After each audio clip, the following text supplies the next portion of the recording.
I speak to you today with feelings of profound sorrow. Throughout her life, Her Majesty the Queen. Well, when I got married, I changed my name. Yeah. But it's a complicated one for people to understand because The correction did not come with a press release. It came through a quiet briefing, delivered to a handful of correspondents, and repeated just enough to land. According to palace sources, informal Royal Highness, usage rules linked to Meghan Markle were being challenged internally, not renegotiated, pushed back. The message was firm. Titles are constitutional instruments, not personal preferences. As the pushback spread, so did reports of tension. Advisors scrambling, language softened, expectations reset. Today, we examine why the palace drew a line, what triggered the response, and how a battle over honorifics became a test of authority in the post-working royal era. Imagine what you may have heard or perhaps read over the past few weeks. The correction did not begin with confrontation. It began with confusion. According to people familiar with the exchanges, several hosts, partners, and intermediaries working around upcoming appearances were quietly advised on how Meghan Markle was to be addressed, not as a courtesy, as an expectation. The phrase Royal Highness was reportedly framed as appropriate usage in certain settings, conveyed indirectly and without written instruction. At first, no one challenged it. In royal-adjacent spaces, deference often fills gaps where clarity is missing. But the discomfort surfaced quickly. Staffers accustomed to protocol began asking each other whether anything had changed. Had the rules shifted? Had permission been granted? Or was this an assumption being enforced through habit rather than authority? Inside Buckingham Palace, those questions landed poorly.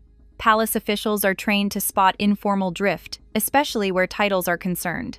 Honorifics are not aesthetic choices. They carry constitutional meaning. Using them outside defined contexts blurs boundaries the institution guards closely. What triggered alarm was not a public demand, but the method. Expectations conveyed through aides rather than confirmed through official channels. Language framed as preference, but treated as rule. That combination raised red flags. If left unchallenged, it could imply that post-working royals retained authority to set terms independently. Palace sources described a brief but pointed internal discussion. The concern was precedent. Once informal Royal Highness usage is tolerated in private or semi-public settings, it becomes difficult to contain. Hosts repeat it, programs print it, media follows. What begins as courtesy hardens into assumption. According to insiders, the palace response was swift and understated. Senior aides quietly briefed correspondents and partners, clarifying that the usage of Royal Highness by the Sussexes remained restricted under existing agreements. No changes, no exceptions. The message was delivered calmly but firmly. That briefing rippled outward. Event organizers adjusted language, invitations were reworded, scripts were revised. In some cases, staff were instructed to avoid honorifics altogether and use names instead. The shift was subtle but unmistakable. Expectations were being reset. For Meghan's team, the pushback landed abruptly. Advisors who had treated the usage as settled suddenly faced resistance. Questions multiplied. Who had spoken to whom? What had been assumed? What could still be requested? The confidence that comes from ambiguity evaporated. Prince Harry was briefed as the clarification spread. According to people close to the situation, he recognized the risk immediately. Titles are not symbolic flourishes. They are legal markers. Any dispute over their use inevitably draws the palace in, whether intended or not. From the palace's perspective, the issue was not personal, it was structural. Allowing informal rules around honorifics would undermine the clarity established when the Sussexes stepped back. That clarity, officials argued, protects everyone: the institution, the public, and the individuals themselves. Outside, observers began to sense tension as reports of pushback surfaced. Royal correspondents noted the unusually direct tone of palace briefings. Not hostile, but corrective. The message was consistent. Titles are governed by protocol, not preference. Meghan did not respond publicly. Her silence allowed speculation to fill the gap. Some framed the pushback as petty. Others saw it as overdue. What was clear was that the palace had drawn a line, and it had done so without drama. By the end of the day, the issue had crystallized. What began as an informal expectation had collided with institutional memory. In the monarchy, lines matter most when they are crossed quietly. That is when they are reinforced. This was not a fight over language. It was a test of authority in a post-working royal landscape. And the palace, by choosing correction over confrontation, signaled that some boundaries remain non-negotiable, no matter how softly they are tested. Once the clarification left the palace walls, the issue hardened into something more consequential than etiquette. It became a question of precedent. In royal systems, precedent is gravity. It pulls everything toward it, quietly but relentlessly. Palace officials understood that allowing informal Royal Highness usage, even in limited settings, would not stay limited for long. Honorifics are not ornamental. They signal authority, proximity to the crown, and the scope of representation. Under existing arrangements, the Sussexes retained their titles but agreed not to use the Royal Highness style in practice. That distinction matters. It preserves personal identity while drawing a clear line around institutional power. Blur that line, officials warned, and confusion follows. Inside Buckingham Palace, the internal discussion focused on one risk above all others. If a former working royal can informally reinstate restricted honorifics through intermediaries, what stops others from doing the same? Precedent, once set, is difficult to retract without public confrontation. The palace prefers prevention. King Charles III's approach shaped the response. Since succession, his emphasis has been clarity over accommodation. Modernization, in his view, requires boundaries that can be explained and defended. Titles must mean something specific, or they lose meaning altogether. According to people familiar with the briefings, his position was consistent and calm. Reassert the rules. Do not escalate. The palace's correction was therefore procedural rather than punitive. No rebuke, no statement. Just a reaffirmation of existing policy delivered through trusted channels. That method signaled confidence. The institution was not negotiating, it was reminding. For Meghan's advisors, this created immediate complications. Hosts and partners who had previously accepted suggested usage now asked for confirmation in writing. Programs requested guidance. Event planners sought clarity to avoid embarrassment. What had been handled informally now required documentation, and documentation removed flexibility. Prince Harry found himself in a familiar bind. He understands protocol intimately, yet he also operates outside it. According to those close to him, he urged caution. Pushing on titles risked reigniting debates the couple had worked to put behind them. The palace would not yield on this point, and public disagreement would only reinforce separation. Media coverage began to reflect the shift. Royal correspondents explained the constitutional logic behind the palace's stance, emphasizing that the rules had not changed. Commentators noted the significance of the pushback's tone. It was not defensive, it was definitive. That distinction suggested the palace viewed the matter as settled. Supporters of Meghan argued that the focus on honorifics missed the human element. They framed the pushback as rigid and unnecessary, a fixation on form over feeling. Critics countered that form is the monarchy's function. Without it, the institution dissolves into ambiguity. The antagonist in this phase was not personality, it was erosion. Palace officials worried about the slow dilution of authority that occurs when exceptions accumulate. One exception becomes a courtesy. Courtesy becomes habit. Habit becomes entitlement. The palace stepped in before the chain could complete. Behind the scenes, language was adjusted rapidly. Invitations were reissued, scripts edited, introductions simplified. The removal of the honorific in those materials was not dramatic, but it was unmistakable.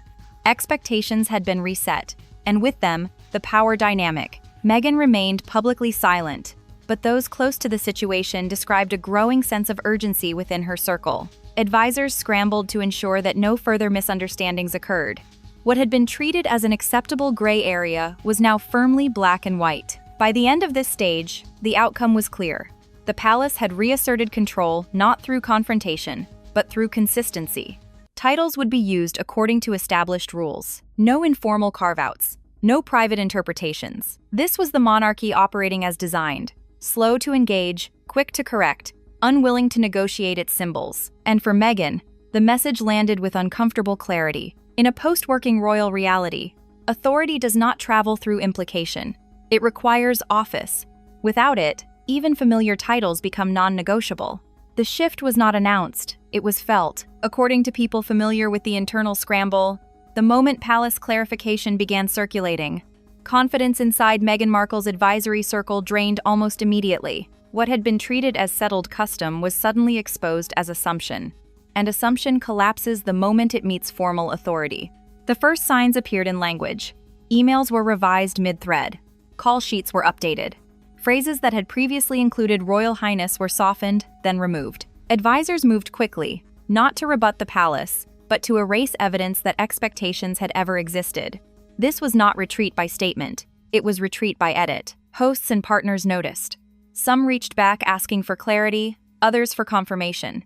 The questions themselves revealed the problem. If guidance had been sound, it would not need reinforcement. The fact that people were asking meant the ground had shifted. In royal-adjacent spaces, questions are often the first indicator of loss of leverage. Inside planning calls, the tone tightened. According to insiders, advisors debated whether to acknowledge the palace's stance directly or to proceed as if nothing had changed. Ignoring the clarification risked a public contradiction. Acknowledging it risked validating the idea that a line had been crossed. The solution they chose was invisibility. Say nothing. Change everything. That decision triggered a cascade. Introductions were rewritten to use names only. Programs avoided honorifics entirely. In some cases, staff were instructed to steer conversations away from titles altogether. The absence became deliberate. Where once language had been framed as respectful, now it was neutral. This recalibration created friction. Some partners felt misled. Others worried about embarrassing missteps on stage or in print. The request for written guidance became common. That request cut deep. Written guidance requires authority. Authority in this case belonged elsewhere. Prince Harry was pulled into these discussions with growing frequency. Those close to him say his reaction was pragmatic rather than emotional. He understands protocol instinctively. He also understands how quickly informal arrangements collapse once palace structures engage. His advice, relayed repeatedly, was blunt. Do not escalate, do not argue, let it pass. That counsel mattered because media attention was intensifying at the same time. Royal correspondents began using the word pushback, a term rarely applied lightly. Pushback implies resistance to pressure, not simple correction. It suggested that something had been pressed beyond tolerance. The framing unsettled Meghan's team. For years, a central objective had been to demonstrate autonomy without antagonism. The idea that an internal adjustment could be interpreted as palace rebuke threatened that balance. Advisors worried that silence would be read as submission, yet any response risked reframing the issue as a dispute over authority. The palace offered no such opening. Inside Buckingham Palace, officials maintained strict silence. That silence was not passive, it was the final move. By declining to engage further, the institution signaled that the matter was closed. The rules had been restated. Compliance was assumed. With no counterpart to negotiate with, all recalibration occurred on one side. That asymmetry shaped perception. Observers began to talk about panic not because of any visible outburst, but because of speed. When expectations are unwound rapidly, it suggests pressure has been applied. Behind the scenes, advisors focused on containment. The objective was to ensure no further incidents occurred that could reignite the story. Staff were briefed to default to minimal language. External partners were asked to keep introductions simple. The fewer variables, the fewer risks. This approach carried cost. Titles, once a source of symbolic continuity, were now liabilities. Each use risked reopening a closed door. The safest path was avoidance. That avoidance, however, reinforced the narrative that something had gone wrong. Meghan herself remained silent throughout. Those close to her described the silence as intentional. Engaging would elevate speculation. Clarifying would invite further questions. From her perspective, the palace had chosen rigidity over flexibility, and dignifying that choice with commentary would only prolong the cycle. Critics read the silence differently. They saw it as confirmation that the palace held the upper hand. Supporters argued that refusing to comment preserved dignity. Both interpretations circulated freely, unchallenged by official response. Inside the advisory circle, anxiety lingered. Not panic in the dramatic sense, but vigilance. Every appearance was re-reviewed, every introduction scrutinized. The lesson had landed.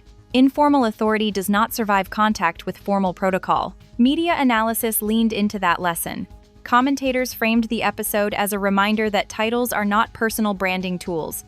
They are institutional instruments. When individuals without office attempt to shape their use, the institution responds. The story's momentum slowed only after the adjustments became visible. As programs aired without honorifics and events proceeded quietly, the absence itself became evidence that the pushback had worked. No confrontation had been required. Compliance spoke for itself. For Meghan's team, the episode marked a recalibration of strategy. Ambiguity, once useful, was now dangerous. Clear boundaries existed, and testing them carried reputational risk.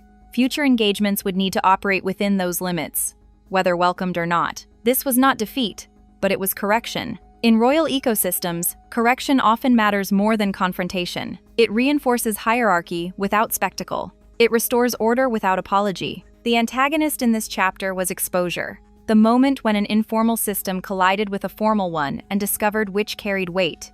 Damage control did not aim to reverse the palace's position. It aimed to absorb it quietly and move on. And move on they did, but not unchanged. Titles, once assumed, were now treated as sensitive. Language, once flexible, became conservative. Confidence gave way to caution. In the end, the palace did not need to say more. Its silence forced recalibration. Authority does not always announce itself. Sometimes it simply waits until others adjust. That adjustment, happening behind closed doors and rewritten emails, is where the real story unfolded. Not in public statements, but in the quiet recognition that some rules cannot be bent, no matter how softly they are tested. The palace did not escalate. It didn't need to. Once the correction settled, the machinery did what it always does when boundaries are reaffirmed. It moved on. Inside Buckingham Palace, aides returned to other priorities, confident that the line had been restored without spectacle. In royal systems, the absence of follow-up is often the clearest signal of finality. What lingered was not conflict, but consequence. For Meghan Markle, the impact surfaced in practical ways that never made headlines. Introductions became shorter. Programs grew plainer. Hosts avoided flourishes that once seemed harmless. The silence around honorifics was deliberate, a form of risk management rather than discourtesy. When something becomes contested, the safest option is omission. That omission altered tone. Titles carry weight because they do work. They shape rooms. They set expectations before a word is spoken. Removing them changes the atmosphere subtly but decisively. Conversations begin on different footing. Authority must be earned in real time rather than assumed through language. Observers noted the shift immediately. Meghan's appearances felt more like celebrity engagements than royal-adjacent moments. Not diminished, but reclassified. The distinction matters. Celebrity operates on influence and interest. Royal status operates on continuity and constraint. Without the honorific, the frame tilted. The palace's reasoning had little to do with Meghan as an individual. It was about control of symbols. Titles are among the monarchy's most tightly guarded instruments because they outlast people. Once loosened, they are difficult to retrieve.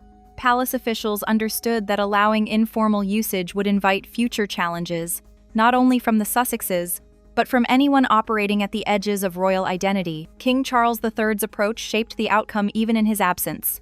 His reign has emphasized definition over elasticity, slimmed down roles, clear lines, fewer gray areas. The pushback on Royal Highness usage fit that pattern precisely. It was not a rebuke, it was maintenance. That maintenance had ripple effects. Partners who once navigated ambiguity now demanded clarity. Agencies asked questions earlier. Producers locked language weeks in advance. The era of last-minute courtesy adjustments closed quietly. Precision replaced assumption. Meghan's silence throughout this phase drew attention not because it was unusual, but because of what it allowed. Without commentary, the palace's position stood alone, unchallenged, and therefore authoritative. Silence can preserve dignity, but it also concedes the floor. In this case, it left the institution's interpretation intact. Supporters argued that refusing to engage denied oxygen to petty debate. Critics countered that disengagement looked like acceptance. Neutral observers saw something else entirely, a recognition that this was not a battle that could be won publicly. Titles are governed by rules that do not bend to persuasion. The cost of this realization was strategic. Future engagements required recalibration. Advisors began planning around the absence of honorifics rather than testing their return. Language guidelines were tightened. Staff were instructed to default to names, not styles. The aim was consistency, not concession. That consistency reshaped narrative. Media profiles adjusted accordingly. Where once Duchess carried implied proximity to the crown, it now functioned as a descriptor rather than a lever. The difference is subtle but meaningful. Descriptors inform, levers move. The public absorbed the change without instruction. Audiences follow cues. When programs stop using certain language, viewers recalibrate expectations. Over time, the absence normalizes. What once felt notable fades into background. The antagonist in this final chapter was not panic or pride. It was irreversibility. Once a boundary is reasserted and accepted, reversing it requires justification stronger than the one that restored it. No such justification existed. This episode also clarified a broader reality about post-working royal life. Autonomy does not include authority over symbols that belong to the institution. One can step back from duty, retain titles, and still lose the power to define how those titles function. That trade-off had been agreed to years earlier. This moment simply enforced it. For Meghan, the challenge ahead lies in operating within that enforcement, without allowing it to define her. Influence can be built without honorifics. Many figures do so. But the transition requires adjustment, especially for someone whose public identity was shaped within royal language. The palace's restraint ensured there would be no dramatic denouement, no apology demanded, no statement issued. The rules spoke through compliance. That method protected the institution from appearing punitive while achieving the same result. Critics who expected confrontation were disappointed. Supporters who expected flexibility were frustrated. Both misread the nature of royal power. It rarely announces victory. It waits until others accommodate it. Over time, this episode will compress into a line in future analyses, a reminder that titles are not negotiable props, that informal pressure meets formal structure only once before yielding, that silence can be decisive. The real outcome is already visible. Language has changed. Expectations have narrowed. The space for ambiguity has closed. Meghan's public role continues, but within clearer limits. This is how the monarchy enforces boundaries in the modern era, not with decrees, but with quiet corrections that leave little room for appeal. Authority expressed through absence rather than assertion. In the end, nothing dramatic happened. No one raised their voice, no doors slammed, yet something shifted permanently. The line that was crossed was restored, and with it, the understanding that some symbols do not belong to individuals, no matter how prominent. Titles, once removed from negotiation, regain their power precisely because they cannot be bargained over. And when that reality settles, everyone involved adjusts, whether they acknowledge it publicly or not. That adjustment is the story's conclusion. Not panic, but acceptance. Not defeat, but realignment. In the monarchy, that is often how matters truly end. In the monarchy, titles are never just words. They define power, permission, and limits. If you want deeper investigations into how protocol becomes pressure behind closed doors, subscribe, share your view, and join us as we track the moments when authority quietly reasserts itself.